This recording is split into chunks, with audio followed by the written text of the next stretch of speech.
Good morning. Good morning. 됐어요? Hello? Can you hear me now? 잘 들리세요? I'll try that again. Good morning. Wow.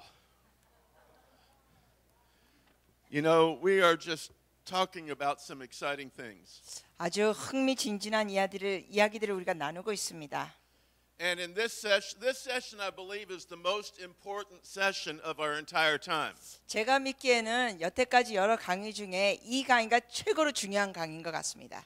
I was originally planning to teach this session tonight, but I found out a number of you will not be here tonight. 제가 사실은 이 강의를 오늘 저녁 하려고 일정을 잡았는데 청강생들이 오늘 저녁 없다는 걸 알게 돼서 And so we've switched and I'm going to do it this morning. 순서를 바꿔드렸습니다. 오늘 아침으로. Because I really want you to hear this. 왜냐하면 여러분이 이걸 꼭 들으셔야 합니다.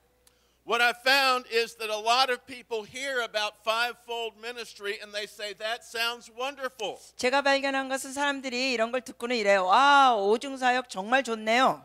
But we can't do it. 그래놓고는 또 이렇게 말해요. 근데 우리는 할 수 없어요. It can't happen here because. 여기에서는 이런 거 할 수 없는 게 And that's been almost a universal response to teaching on the fivefold ministry. 이렇게 우리가 오중사역에 대해서 설교할 때마다 바로 그런 식의 반응을 가는 곳마다 듣습니다. It sounds good, but we can't do it. 사람들의 반응이 이래요. 아, 너무 듣기 좋은데 할 수가 없어요. And so I went back to the book of Acts 그래서 제가 사도행전 봤습니다. 다시 with that question. 그 질문을 가지고 If fivefold ministry is so hard to do, 만약에 이 오중사역이 그렇게 하기 어려우면 how was it that the early church did it so easily? 그러면 초대교회는 어떻게 그걸 그렇게 잘 했을까? All over the place where the early church went, they had fivefold ministry. 초대교회는 가는 곳마다 오중사역을 했습니다. What was their secret? 그러면 초대교회의 그 비밀은 무엇일까요? And as I studied the book of Acts, I found the secret. 그래서 제가 사도행전을 공부하면서 그 비밀을 알게 됐습니다. And what I want to show you in this session is how anyone and any church can operate in fivefold ministry now. 그래서 여러분께 이제 보여드리고 싶은 것은 누구든지 어디서든지 이제 오중사역을 할 수 있다는 걸 보여드립니다. If you have a little house church of 5 people 여러분이 만약에 가정교회를 하고 5명이 있다 하면 and you don't have apostles and prophets and evangelists and pastors and teachers, 그랬을 때 여러분이 뭐 사도나 선지자나 교사나 목사나 복음 전도자가 없을 때 you can still experience fivefold ministry. 그럼에도 불구하고 여러분이 오중사역을 경험할 수 있습니다. And you can still see that New Testament pattern. 그리고 여러분이 그 신약에 있는 교회 패턴을 볼 수 있습니다.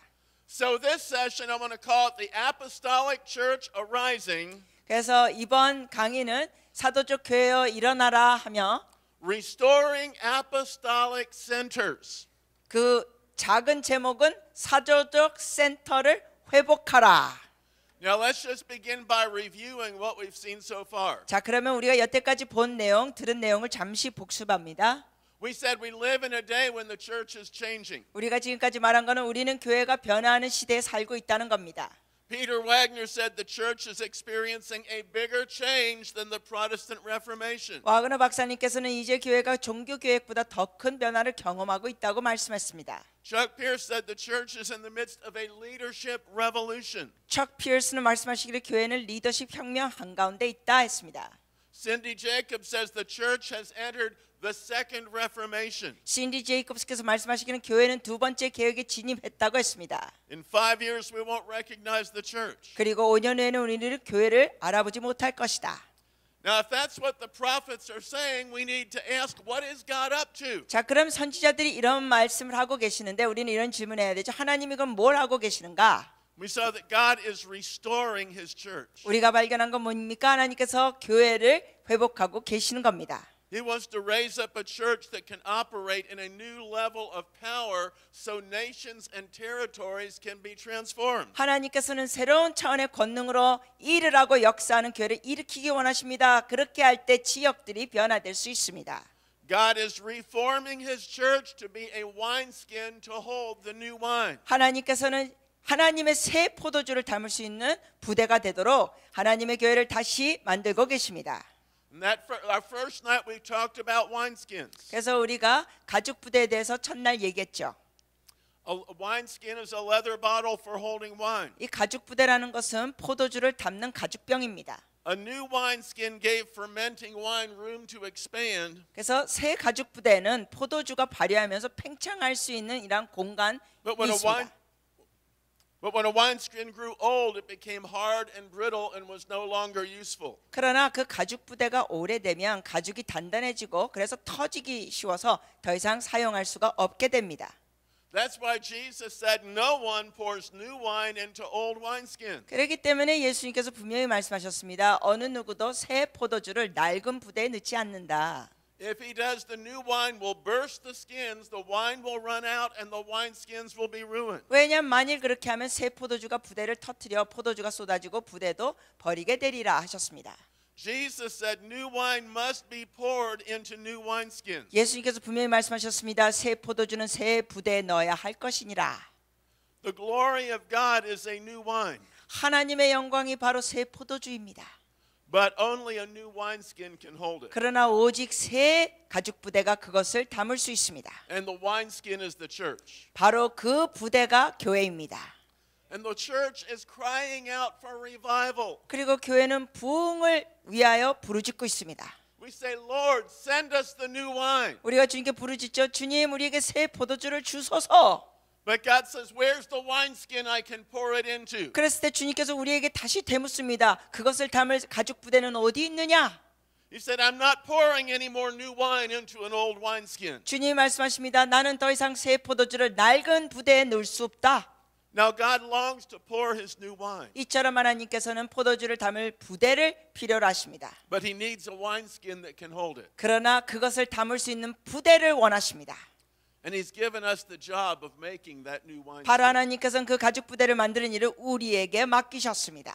But the New Testament said God has already given us what we need to get there. 그러나 신약 성경의 말씀에 보면은 우리가 그 일을 하기 위해 필요한 것들을 하나님께서 이미 우리에게 주셨습니다.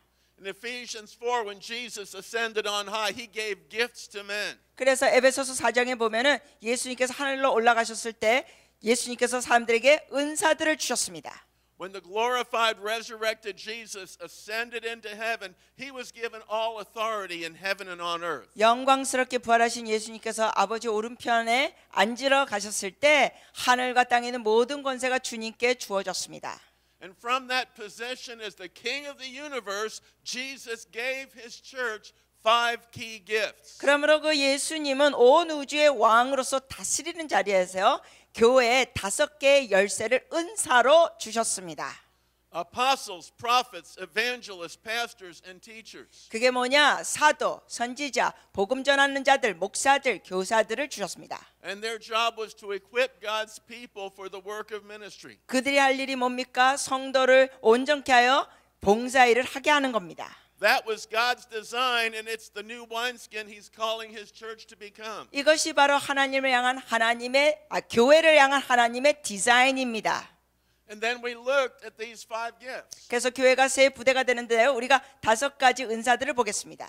And again, every one of us needs to receive ministry from all 5 of these. 다시 말씀드립니다. 우리 모두는 다 이 5가지 영역에서 사역을 받아야 합니다.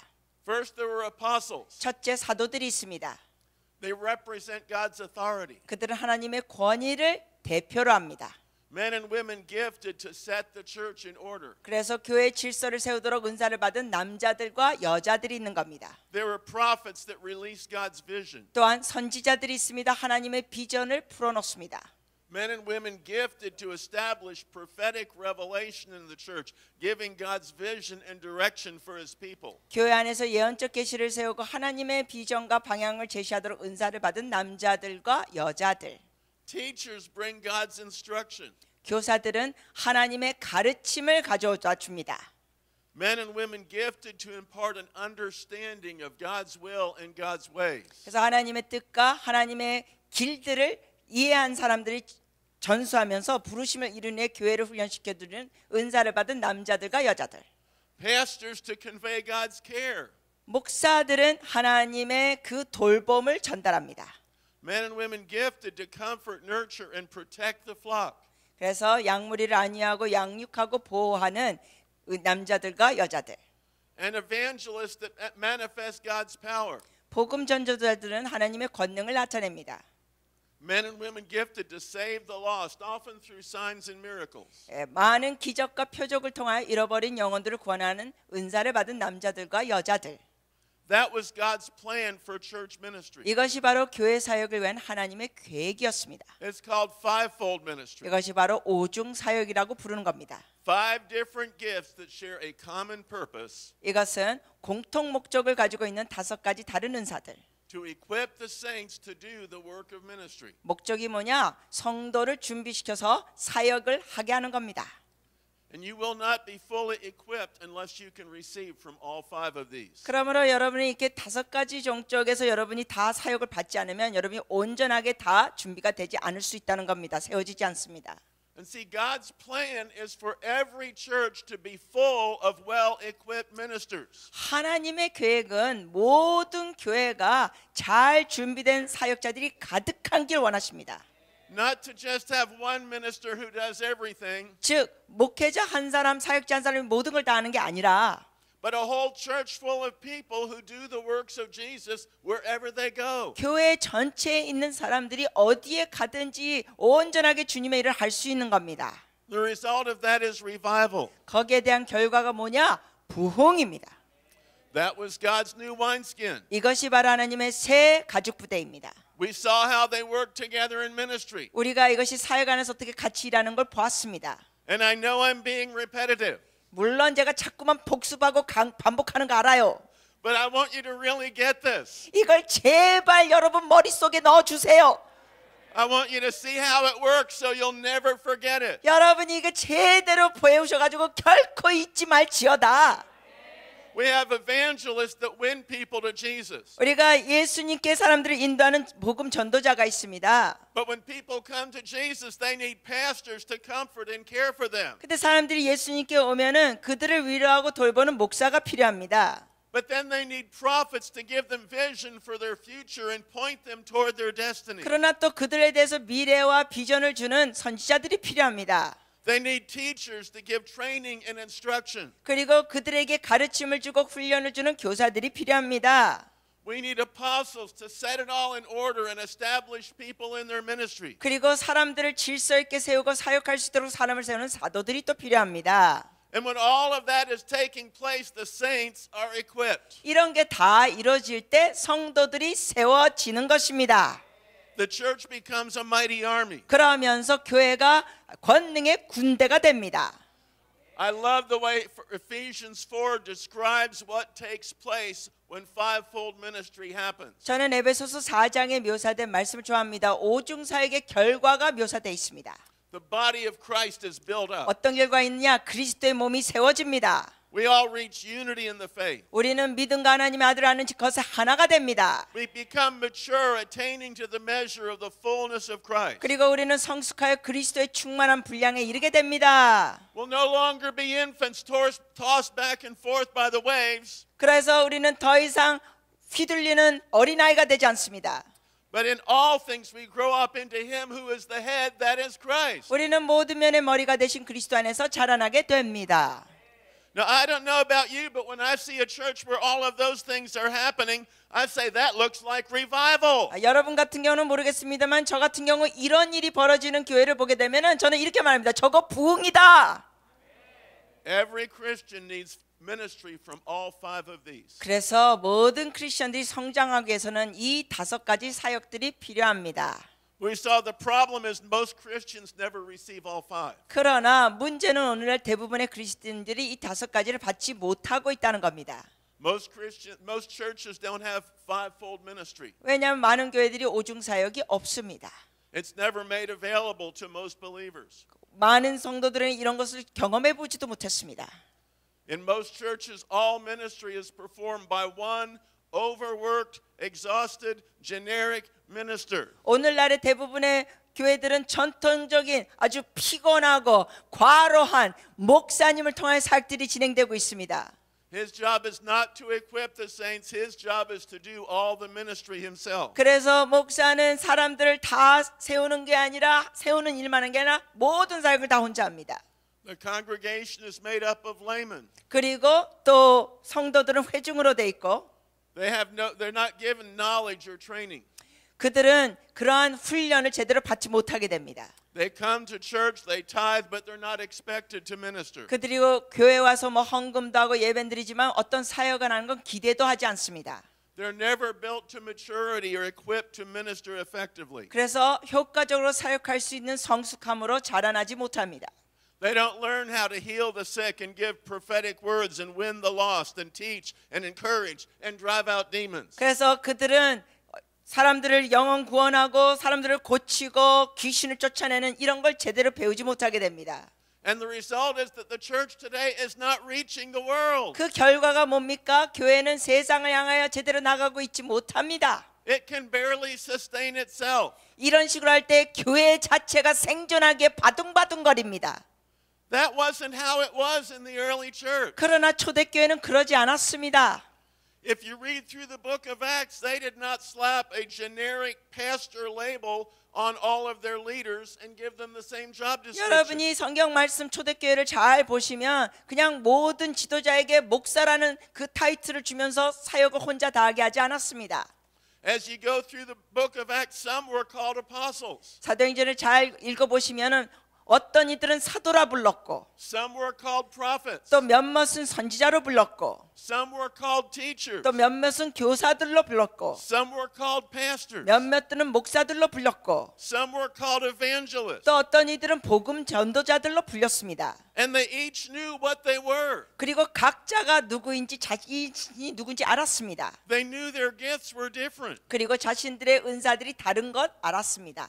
No one was expected to do everything. 그러므로 어느 누구도 모든 일을 할 것을 기대하지도 않았습니다. 모든 일을 할 걸. And because of that, they knew they needed each other. 그러기 때문에 그들은 서로가 필요한 걸 알았습니다.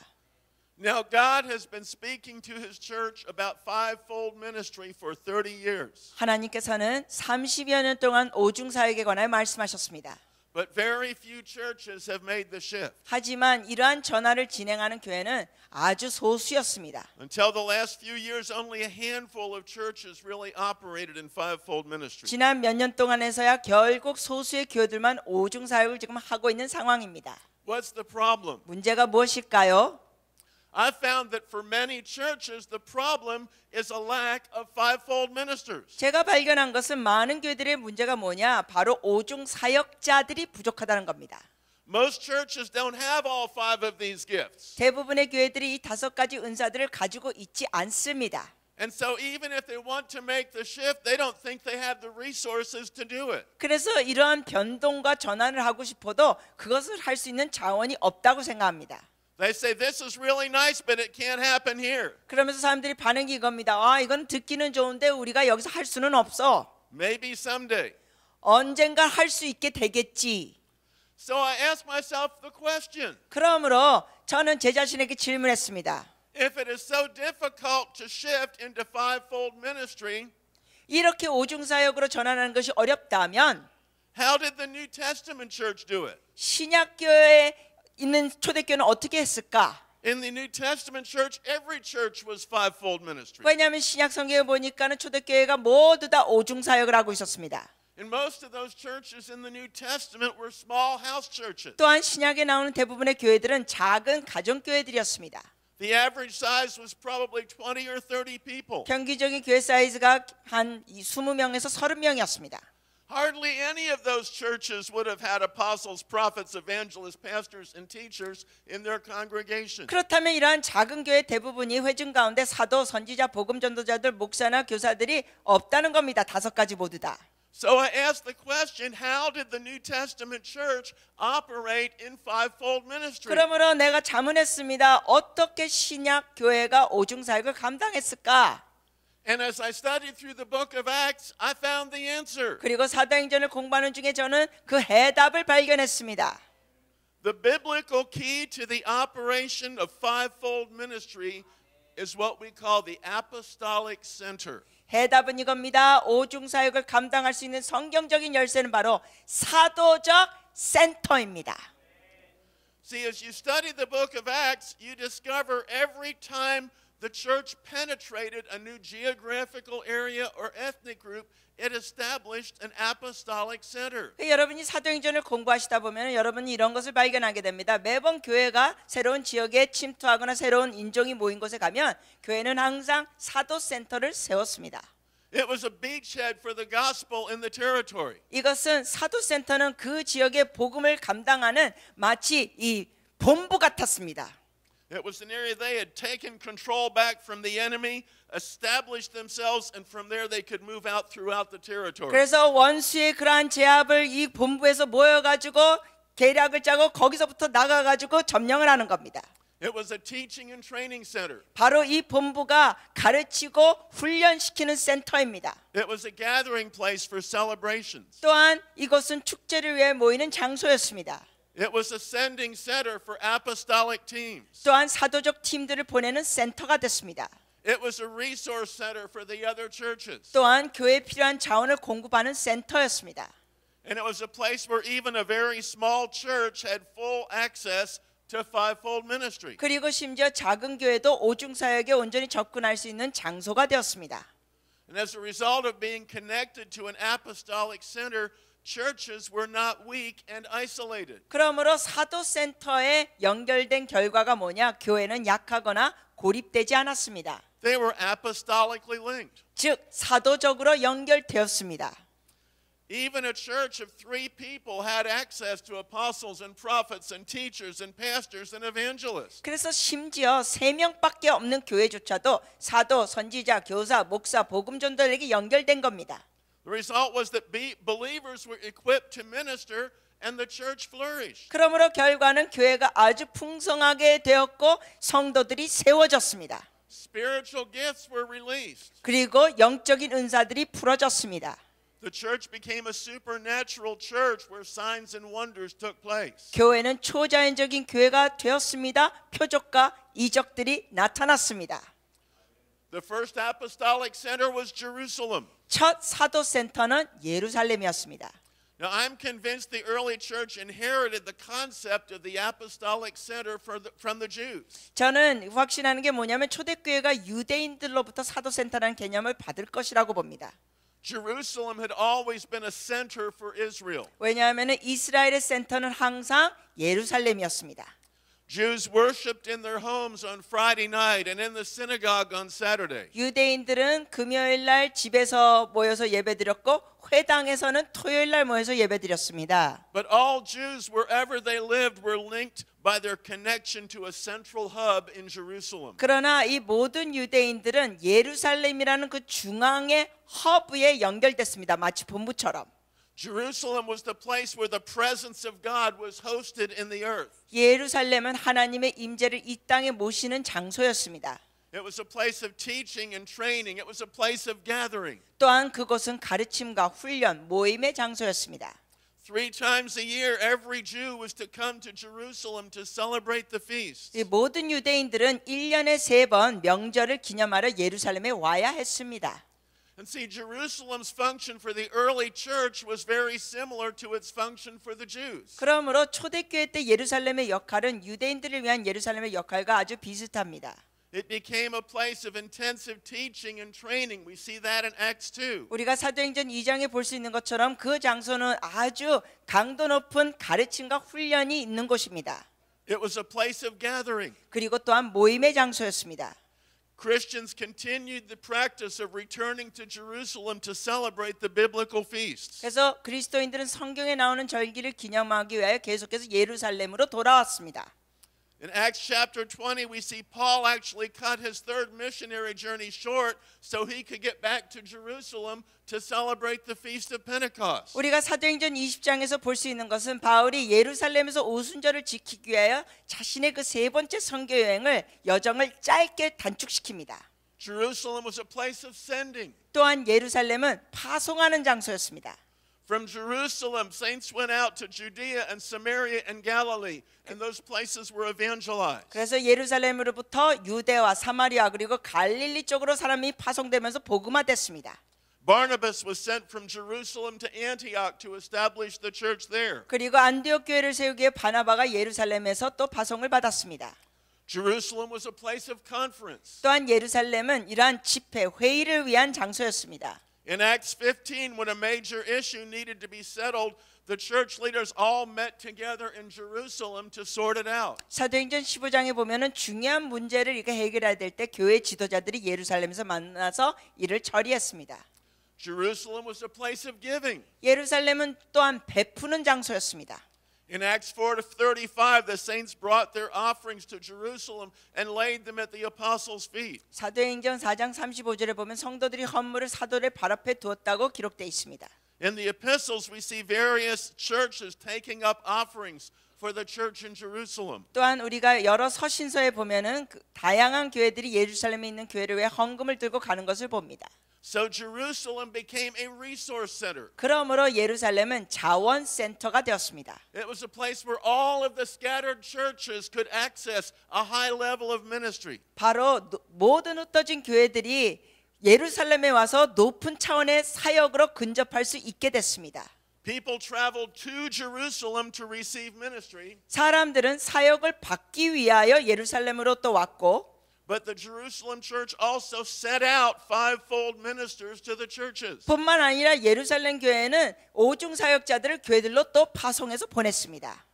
When the Antioch church was being established, Jerusalem sent apostles and prophets to help build a foundation for fivefold ministry 또한 there. 안디옥 교회가 세워질 때 예루살렘에서 그곳에 오중 사역을 기초로 세우고자 하는 사도들과 선지자를 파송했습니다. And the apostolic center in Jerusalem equipped the saints to minister so effectively 이 예루살렘에 있던 사도 센터는 사역할 수 있는 성도들을 얼마나 효과적으로 준비시켰는지 that by Acts chapter 8 we see ordinary Christians going all over the countryside doing the works of Jesus. 사도행전 8장 정도에 보시면은 그야말로 평범한 크리스천들이 나아가서 병든 자를 고치고 귀신을 쫓는 복음을 전하는 이러한 일들을 합니다. They went out from Jerusalem and healed the sick and cast out demons. They proclaimed the gospel. They planted new churches. 그리고 그들이 나가서 이런 사역하는 것뿐만 아니라 새로운 교회를 세우는 것도 합니다. So Jerusalem was the first apostolic center. 이처럼 첫 사도적 센터가 예루살렘이었습니다. Now what happened in Jerusalem was incredible, but Jerusalem was just the beginning. 예루살렘에 일어난 일은 이렇게 놀라웠습니다. 하지만 예루살렘에서 이렇게 하는 건 단지 시작에 불과했습니다. As a matter of fact, Jerusalem was not the ultimate pattern for the church. 사실은 이 예루살렘의 모습은 교회를 위한 궁극적인 패턴, 모형이 아닙니다. The ultimate pattern for the church took place in a city called Antioch. 사실 궁극적인 그 교회 패턴은 안디옥 도시에서 일어났습니다. Now, Antioch was a city 300 miles north of Jerusalem in what is now Turkey. 안디옥은 예루살렘에서 북쪽 300마일 떨어진 곳입니다. 오늘날의 터키 지역. It was a very different city from Jerusalem. 이거는 예루살렘과는 아주 다른 도시였습니다. Jerusalem was isolated. It was up in the mountains. 예루살렘은 산 지역에 있었기 때문에 고립되어 있었습니다. Antioch was the fourth largest city in the world. 그 당시에 안디옥은 세계에서 네 번째로 큰 도시였습니다. It was on the crossroads of all the major trade routes. 그러므로 아주 중요한 무역의 경로가 겹치는 장소였습니다. It was a city of great diversity. 그리고 그 도시는 다양성이 있는 곳이었습니다. Large populations of Greeks and Romans and Syrians and Jews. 다양한 인종들이 모였습니다. 그리스인, 로마인, 시리아인, 유대인들. And see, Jerusalem was the womb for the early church, 그래서 초대교회의 자궁 역할을 예루살렘이 했습니다. but Antioch was its cradle. 그러나 아기 침대 역할을 하는 것은 안디옥이었습니다. Now it's interesting to trace the growth of the early church. 자, 우리가 이 초대교회 성장에 추적해 보시는 거 흥미롭습니다. In Acts chapters 2 through 7, we see the church begin in the city of Jerusalem. 우리가 사도행전 2장에서 7장 내용을 보면은 교회는 예루살렘에서 시작합니다. In Acts 8, persecution drove them out from Jerusalem into Judea and Samaria. 사도행전 8장 내용을 보면은 박해가 있었기 때문에 사람들이 예루살렘에서 유대와 사마리로 흩어집니다. And by Acts chapter 9, there were strong, healthy churches throughout Judea, Samaria, and Galilee. 그리고 사도행전 9장에 가서 볼 때는 우리가 유대와 사마리아 그리고 갈릴리 지역에 아주 건강한 교회들이 있는 걸 봅니다. But then in Acts chapter 11, the church made a huge jump all the way up to Antioch. 그러나 우리가 사도행전 11장에 보게 되면은 교회는 아주 높이 점프 뛰어오릅니다. 안디옥으로. What was so special about Antioch? 자, 그러면 안디옥은 어떤 면이 특별했을까요? Well, see, in the huge cosmopolitan city of Antioch, a major change took place in the church. 그 당시 엄청나게 큰 안디옥이라는 도시에서는 중요한 전환이 교회 안에서 일어났습니다. In Acts chapter 11, we're told that in Antioch, for the first time in history, Messianic Jews from Jerusalem began telling Gentiles about the Messiah. 우리가 사도행전 11장에서 보는 건 뭐냐면은 안디옥에서 역사상 처음으로 예루살렘에서 온 메시아닉 유대인들이 이방인들에게 메시아 주님에 대해서 말하기 시작했습니다. And Gentiles were getting saved. 그러므로 이방인들이 구원을 받기 시작합니다. Lots of Gentiles were getting saved. 많은 이방인들이 구원을 받습니다. And see, that was God's plan all along. 이것이 바로 하나님의 계획이었습니다. Israel had been called as a priestly people to be a light to the Gentiles. 이스라엘은 제사장 나라로서 이방인들에게 빛이 되도록 부르심을 받았습니다. That was Israel's call and destiny. 이것이 바로 이스라엘의 부르심과 데스티니였습니다. God's plan was for believing Jews and believing Gentiles to come together as one new man in the Messiah. 하나님의 계획은 뭐냐? 믿는 유대인과 이방인들이 예수님을 믿으면서 한 세 사람으로 함께 나오는 것입니다. But see, that could not happen in Jerusalem. 하지만 이런 일이 예루살렘에서는 일어날 수가 없었습니다. Jerusalem was important as the womb of the church, but it lacked a key ingredient for God's plan. 예루살렘은 교회의 자궁 역할을 하면서 중요했지만 하나님의 계획을 이루는 데는 필요한 한 가지가 없었습니다. Jerusalem had no Gentiles. 그게 뭐가 없었습니까? 예루살렘에는 이방인들이 없었습니다. It's hard to have Jews and Gentiles coming together as one new man if you don't have any Gentiles. 하나님이 원하시는 것은 유대인과 예수님을 믿는 이방인들이 한 세 사람으로 모이는 것을 원하시는데 이방인이 전혀 없으면 그게 이루어질 수가 없습니다. So God brought the church to the great city of Antioch. 그래서 하나님께서는 교회를 다양한 인종과 그 사람들이 있는 교회를 안디옥이라는 대도시로 옮기신 겁니다. It was a melting pot of every race and tongue and ethnic group. 그 안디옥이라는 도시는 다양한 인종이 모이는 마치 이 냄비 같았습니다. And there at Antioch, God established a second apostolic center. 그리고 그 안디옥에서 하나님께서 바로 두 번째 사도 센터를 세우십니다.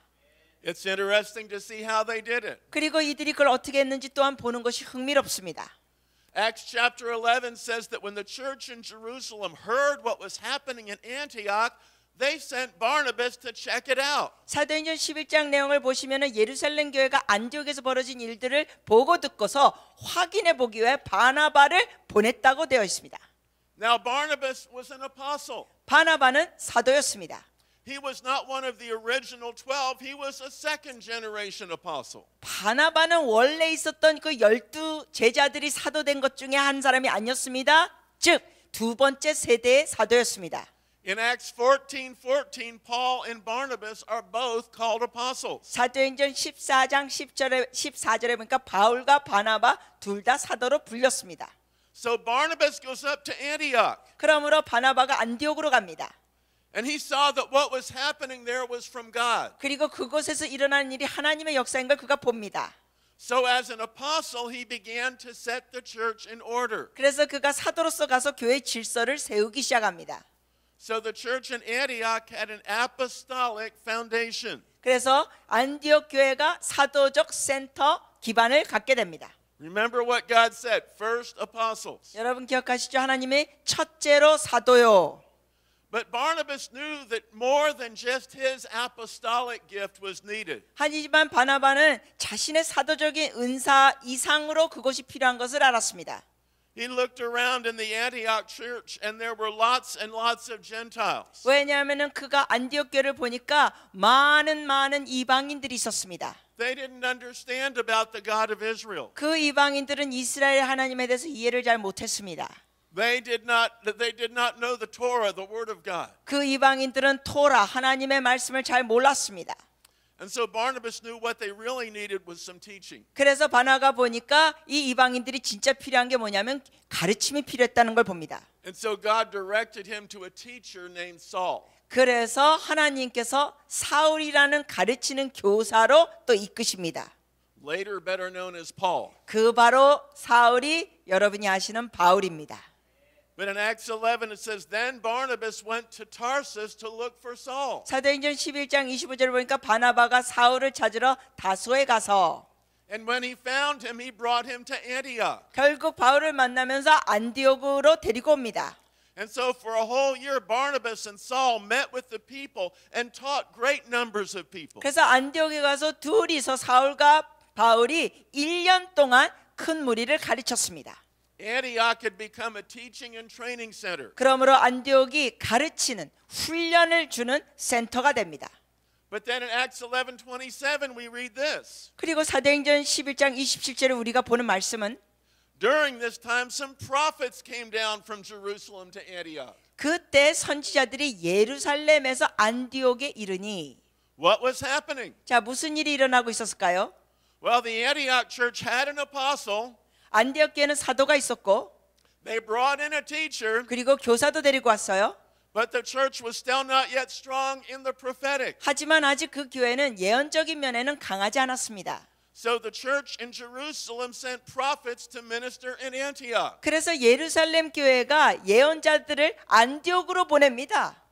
Now that tells us something about apostolic centers. 자, 사도적인 센터에 대해서 우리가 여기서 알 수 있게 되는 건 They're not independent. 사도적인 센터는 독립적이지 않다는 겁니다. They're interdependent. 즉 상호 의존적입니다. What one lacks, another provides. 한 곳에 부족한 것을 다른 곳에 채워줍니다. Then it says, Agabus, one of those prophets from Jerusalem, predicted that a severe famine would spread over the entire Roman world. 또한 예루살렘에서 온 예언자 중 한 명인 아가보가 큰 흉년이 온 로마 제국을 휩쓸 것을 예언했습니다. In verse 29, we see how the church in Antioch responded. 그리고 사도행전 그 11장 29절에 안디옥 교회가 여기에 대해서 어떻게 반응했는지를 봅니다. Says the disciples, each according to his ability, decided to provide help for the brothers living in Judea. 같이 한번 읽어보실까요? 제자들이 각각 그 힘대로 유대에 사는 형제들에게 부조를 보내기로 작정하고 이를 실행하여 바나와 사울의 손으로 장로들에게 보내니라. This they did, sending their gift to the elders by Barnabas and Saul. 이렇게 보냈죠. 바나와 사울의 통하여. So the church in Antioch received from the apostolic center in Jerusalem, but they also gave. 이처럼 안디옥 교회는 예루살렘에 있는 사도적 센터를 통해 받기도 했지만 그들은 또한 베풀기도 했습니다. Finally, we come to Acts 13. 우리가 이제 결국 사도행전 13장을 봅니다. In the church at Antioch, there were prophets and teachers. 안디옥 교회는 선지자들과 교사들이 있었습니다. Now notice both of those are now plural. 자, 보십시오. 이거는 단수가 아니라 복수입니다. 선지자들, 교사들. They had a number of prophets now. 즉 여러 명의 선지자들이 있다는 겁니다. They had a number of teachers now. 또 여러 명의 교사들이 있다는 겁니다. Fivefold ministry is becoming established. 오중 사역이 세워지고 있다는 겁니다. 1 Corinthians 12 says once you have apostles, prophets, and teachers, all the other gifts begin to function. 고린도전서 12장에 보면은 사도와 선지자와 교사가 이제 제 위치에 있을 때 다른 은사들이 제대로 또 기능하기 시작합니다. And it says when they were worshiping the Lord and fasting, the Holy Spirit said, Set apart for me Barnabas and Saul for the work to which I have called them. 또한 성경을 보니까 그들이 주님을 섬기면서 금식할 때 성령님께서 이르셔서 내가 불러시키는 일을 위하여 바나와 사울을 따로 세우라 하셨습니다. So after they had fasted and prayed, they placed their hands on them and sent them off. 이에 그들이 금식하고 기도하여 두 사람에게 안수하여 보냅니다. So Antioch had become an apostolic sending center. 그러므로 안디옥은 사도적 센터로서 파송하게 됩니다. It was a home base for teams to go out and reach the nations. 즉 사람들이 거기서 나가는 본부 베이스가 되는 겁니다. 열방으로 나가는. And so Antioch was fully established as an apostolic center. 그러함으로 안디옥은 온전한 사도적 센터로 세워집니다. But then in Acts 19 we see another apostolic center. 근데 또 사도행전 19장을 보면 또 다른 사도적 센터를 봅니다. It's in the city of Ephesus. 그게 바로 에베소 도시. And in Ephesus the Antioch pattern is repeated. 그리고 에베소 도시에서 안디옥에 있었던 그 패턴 모양이 반복됩니다. Acts 19 tells us Paul went to Ephesus, started a church, and remained there for 2 years teaching his converts. 사도행전 19장을 보시면 바울이 에베소로 가서 교회를 시작하고 거기에서 회심한 자들 대상으로 2년 동안 머물러서 가르쳤습니다. Ephesus became a teaching and training center. 그래서 에베소는 가르치고 훈련시키는 센터가 되었습니다. It says during that 2-year period, the entire city was reached, as well as all the cities in the surrounding province. 그리고 2년 동안 전 도시와 주위 지역으로 모든 도시에 복음이 이르렀습니다.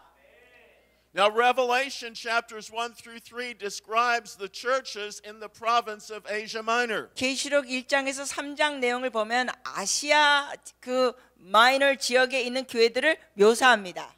First, there was Ephesus. It was the apostolic center. 먼저 도시가 에베소입니다. 사도적 센터. But there were also churches in Smyrna, 그러나 또한 서머나에도 교회들이 있었습니다. in Pergamum, 버가모에도, in Thyatira, 그리고 두아리아에도, in Sardis, 그리고 사데에도, in Philadelphia, 빌레달피아에도, in Laodicea. 라오디게아에도. And see, the apostolic center in Ephesus was not only a training and equipping center, it was an outreach center that planted new churches. 이처럼 여러분이 보시다시피 에베소에 있는 사도 센터는 훈련시키고 준비시키는 센터인 것뿐만 아니라 새로운 교회를 세우는 아우리치 센터가 됐습니다. Probably all of those churches were planted out from Ephesus during that 2-year period. Probably all of those churches were planted out from Ephesus during that 2-year period. 네, 아마 이런 교회들이 2년 동안에 에베소에서부터 있으면서 이렇게 교회들이 세워졌을 거로 봅니다. 나머지 교회들이요. But then we see there was another apostolic center. 그런데 우리가 보는가 사도적 센터가 또 하나 있습니다. It was in the city of Corinth. 거기가 바로 고린도 도시. And the Antioch pattern is repeated again. 그리고 안디옥에 있었던 그 모습이 또 반복됩니다. Now, the apostolic center in Corinth was founded on Paul's second missionary journey. 고린도에 있는 그 사도 센터는 바울의 두 번째 선교 여행 중에 세워졌습니다. Paul had set out from Antioch and was ministering in Asia Minor. 바울은 안디옥으로부터 와서 아시아 지역으로 사역 중이었습니다. 미노르, 아시아 미노르. But when he got to Troas, the Spirit of God told him to. Thank you. Oh, sorry. But when he got to Troas, the Spirit of God told him to leave Asia and cross over to Macedonia. 그러나 그가 드로아에 도착했을 때 성령님께서 아시아를 떠나 마게도니아로 건너가라고 말씀하셨습니다. So Paul got on a boat headed west. 그래서 바울이 배를 타고 서쪽으로 향했습니다. So Paul, and on the way, he crossed the dividing line between Europe and Asia. 그렇게 배를 타고 가면서 바울이 유럽과 아시아를 나누는 경계선을 건넜습니다. So he came into Europe in the city of Philippi. 그래서 그가 유럽으로 가서 빌립보 도시로 갑니다. And from Philippi, he went to Thessalonica. 그래서 빌립보에서 그가 데살로니가로 가고 From Thessalonica, he went to Berea. 그리고 데살로니가에서 베레아로 갑니다. And he planted churches in each of those cities. 갈 때마다 그 도시에 교회를 세웠습니다. Now here's what's interesting. 자, 여기 흥미로운 점은 He planted those 3 new churches in about 3 months. 그 3개월 기간에 새로운 세 개의 교회를 세운 겁니다, 바울이. So how do you go into a city and plant a church in 1 month? 자, 그렇다면 3개월에 세 도시에 교회를 세웠을 때 어떻게 한 도시에 가서 한 달 안에 교회를 세울까요? Well, it helped that he was able to start in the synagogue. 뭐가 도움이 됐냐면 회당이 있었기 때문에 회당에서부터 시작한 겁니다.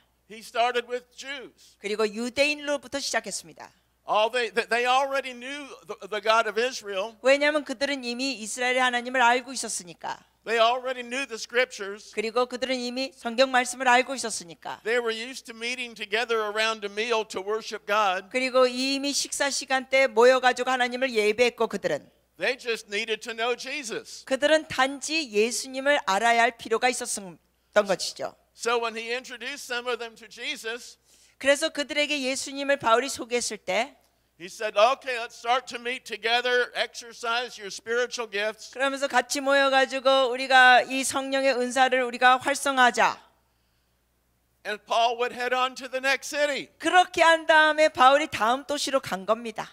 He said, I'll write you some letters to tell you more. 그리고는 떠나면서 그럽니다. 내가 서신을 보낼게요.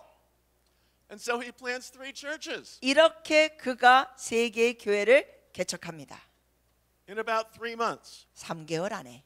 But then he moves south into Greece until he comes to the great city of Corinth. 그러다가 그가 남쪽으로 가고 그리스 쪽으로 가다가 또 나중에 더 남쪽으로 고린도 도시에 갑니다. But in Corinth, Paul does something more than just plant a church. 그러나 고린도 도시에서는 바울이 교회를 세우는 것 이상의 일을 하는 게 있습니다. He repeats the Antioch pattern. 그가 바로 안디옥에서 했던 패턴을 또 반복합니다. He doesn't just set up a church in Corinth and move on to the next city. 바울은 그냥 고린도에 교회를 세운 다음에 다음 도시로 옮겨가지 않았습니다. He establishes a teaching and a training center. 거기에 훈련, 가르치고 훈련하는 센터를 세웁니다. For a year and a half, Paul teaches and trains the new believers. 바울이 1년 반 동안 새로운 신자들을 가르치고 훈련했습니다.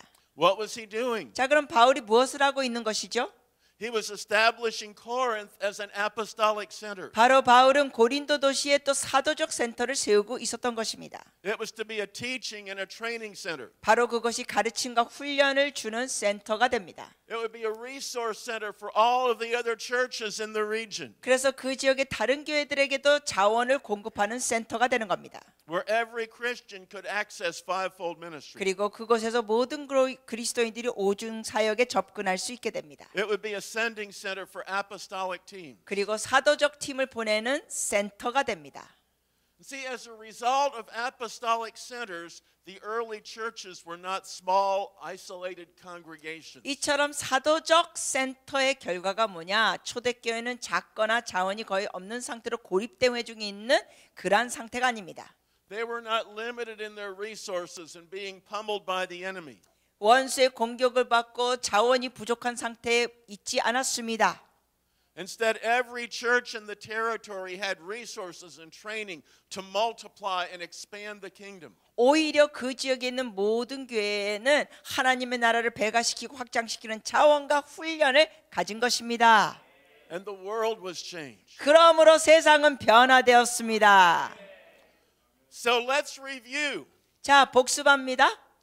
The first apostolic center was Jerusalem. 첫 사도 센터는 예루살렘이었습니다. The apostles trained the saints to minister and they spread all over the territory. 사도들은 사역할 수 있도록 성도들을 훈련시켰고 그 성도들은 온 지역으로 퍼져나갔습니다. The next apostolic center was in Antioch. 그 다음 사도적 센터는 안디옥이었습니다. Gentiles were brought in. 이방인들이 들어왔고 Paul and Barnabas taught them for a year. 바울과 바나바가 그들을 1년 동안 가르쳤습니다. They began to send out teams to the nations. 그리고 열방의 팀들을 파송했습니다. Then there was a center in Ephesus. 그 다음에 에베소 센터에 있었습니다. A training center was established. The territory was reached. 거기에 또 훈련 센터가 세워지고 그 지역들을 점령해 나갔습니다. Next we saw the center in Corinth. 그 다음에 우리가 고린도에 있는 센터를 봅니다. Now if you look through the first 400 years of church history, you just see this going from nation to nation to nation. 여러분이 교회의 역사 400년을 보면은 이처럼 나라에서 나라로 퍼집니다. It is not hard to see the early church's strategy. 이렇게 초대교회 전략을 보는 것은 어렵지가 않습니다. This pattern spread worldwide. 이러한 패턴이 전 세계에 퍼져나간 겁니다. In the dark ages, the church abandoned God's plan. 안타깝게도 암흑 시대가 됐었을 때는 교회가 하나님의 이러한 계획을 버렸습니다.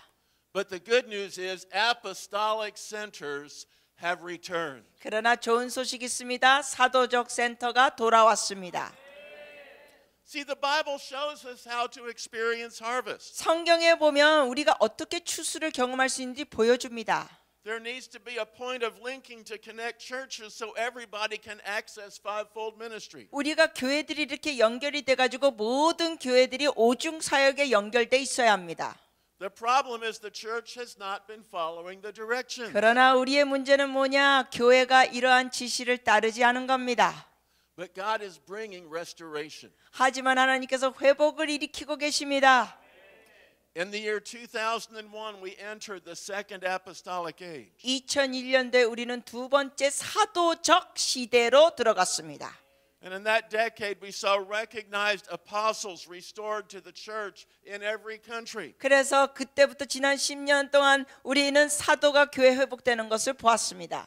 And now in the past 5 or 6 years, we're seeing the emergence of apostolic centers just like Antioch in 그래서 every territory. 이제 우리는 안디옥과 같은 사도센터가 등장하는 것을 지난 5년 동안 또 보고 있습니다.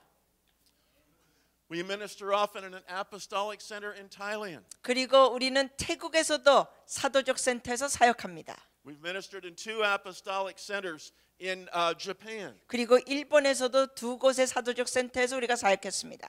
We've ministered to an incredible apostolic center in Brazil. 브라질에서도 아주 놀라운 사도적 센터에서 우리가 사역했습니다. They're springing up all over the place. 이렇게 여러 곳에서 지금 샘솟듯이 일어나고 있습니다. In every territory. 모든 지역에. You know, that's what the Global Sphere Center is in Denton, Texas. 그 텍사스에 있는 글로벌 스피어 센터가 이런 센터가 바로 그런 겁니다. It's not a church, it's an apostolic center. 그곳은 교회가 아니라 사도적 센터입니다. People gather there to receive fivefold ministry. 사람들이 거기에 모이는 것은 오중 사역을 받기 위해서 모입니다. We send out teams to minister, teachers and prophets and apostles. 우리가 팀들을 사역해서 보냅니다. 교사들, 선지자들, 사도들. Everything we do, you know, we have an advantage the Apostle Paul didn't have because we have the internet. 그리고 여러분 우리는 사도 바울이 없었던 걸 우리는 사용할 수 있는 혜택이 있습니다. 인터넷. So everything we do is available free of charge on the internet. 그리고 인터넷에는 모든 것이 공짜. People get ministry from teachers and prophets and apostles and pastors. 사람들이 그 인터넷을 통하여 교사들, 선지자들 이런 모든 사역에 대해서 가르침을 받을 수 있습니다. And the result is that there are thousands of churches and thousands more house churches that all link in and connect together. 여기에 대한 결과가 뭡니까? 수천 개의 이러한 교회들 또 가정교회들이 이런 모든 오중사역으로 연결돼서 경험할 수 있습니다. And they can all experience fivefold ministry. 그러면서 이들이 모두 다 오중사역을 경험할 수 있습니다. A house church of 3 people can link in. 심지어 가정교회 성도 3명만 있는 교회도 여기 연결될 수 있습니다. And they're getting ministry from apostles and prophets and evangelists and pastors and teachers. 그래서 그들이 오중사역에 연결돼서 사역을 받을 수 있습니다. Their gifts are activated. They can grow. 그래서 그들의 은사들이 활성화되고 성장할 수 있습니다. We send out teams. 우리가 팀들도 보냅니다. Last week, I was on a team that went to northern Alaska. 지난주에 우리가 팀이 있었는데 북쪽 알라스카 쪽으로 갔습니다. It was a little Eskimo village out in the Arctic Ocean. 거기에는 작은 에스키모 마을이 있는 지역이었습니다. It was very cold. 엄청 추웠습니다. But there was a church there that said we need some teaching on this issue. 근데 거기에 교회가 있었고 이런 것에 대해서 가르침이 필요하다고 호소했습니다. They needed teaching about the Holy Spirit and spiritual gifts. 그들이 필요한 가르침은 성령님과 성령의 은사들. So we set a team 그래서 우리가 그곳에 팀을 보냈습니다. and spent several days releasing teaching about the Holy Spirit. 거기서 며칠 동안 있으면서 성령님에 대한 가르침을 풀어줬습니다. They received fivefold ministry. 이렇게 그곳에서도 오중사역을 받았습니다. And the Global Sphere Center is just one. 오중사역이라는 것은 그냥 하나, 글로벌 스피어 센터가 그 중에 하나예요. There are groups like that rising up all over. 그러한 그룹들이 세계 여기저기서 지금 일어나고 있습니다. God is establishing apostolic centers in Korea. 하나님께서는 사도적 센터도 한국에서 세우시고 계십니다. And so the church can no longer say fivefold ministry is nice, but it can't happen here. 그러므로 이제 더 이상 교회는 이런 말 할 수 없습니다. 아, 오중교회 사역 듣기는 좋은데 우리는 여기 할 수 없어요. Because it is happening here. 왜냐하면 이곳에도 한국에서도 일어나고 있습니다. Tell your neighbor it's here. 여러분 옆 사람에게 얘기해 주세요. 일어나고 있습니다. The key to operating in fivefold ministry is to be aligned apostolically through a functioning apostolic center. 오중 사역으로 기능할 수 있는 열쇠가 무엇이냐? 사도적으로 정렬되는 겁니다. 사도적 센터로 기능하는 것을 통하여 연결됨으로. That's the New Testament pattern. 바로 이것이 신약의 패턴입니다. And the good news is apostolic centers have returned. 여러분 또한 좋은 소식이 있습니다. 사도적 센터가 돌아왔습니다. And as churches align with an apostolic center and develop a relationship, fivefold ministry begins to flow. 교회들이 사도적 센터와 함께 정렬되고 관계를 개발해 나갈 때 오중 사역은 계속 풀어지고 나갑니다. The saints are being equipped to minister. 그렇게 할 때 성도들은 사역할 수 있도록 세워집니다. And the result is a new wineskin is formed. 그리고 결과는 새 부대가 만들어지는 것입니다. And when we form the new wineskin, 우리가 새 부대를 만들 때 God will pour. 하나님께서 새 포도주를 부어 주실 겁니다. Tell your neighbor, get ready for the new wine. 옆 사람에게 또 격려해 주세요. 새 포도주 받을 준비하세요. Amen. 아멘. Now tonight, for those of you who are here, we're going to take this to the next phase. We're going to look at the saints movement and how when all of this begins to take place, there is an explosion as the army of God moves out in the earth. 오늘 저녁에 있는 분들에게는 제가 성도들의 그 운동에 대해서 나누면서 어떻게 이것이 자라나면서 파송이 되고 퍼지는지를 나누겠습니다. 저녁에. And again, if you have to leave before then, be sure to get the book because it's all in here. 그리고 혹시 오늘 저녁에 못 오시고 그 전에 떠나시는 분은 꼭 책 안에 이런 내용이 있으니까 구입해서 읽으시기를 바랍니다. And then tomorrow morning, Linda is going to bring a very brief message. 그리고 내일 오전 시간에는 린다 사모님께서 짧게 메시지 전하시고 And then we're going to have a question and answer time. 그 다음에는 우리가 질의문답 시간을 갖겠습니다. So if you have any questions about all this, write them down and bring them tomorrow morning. 그러므로 여러분 질문 있으시면은 적어서 가지고 오세요. Amen? 네. Tell your neighbor, apostolic centers have returned. 자, 옆 사람에게 고백해 주십시오. 사도적 센터가 돌아왔습니다. 네, 예배팀 나오시죠?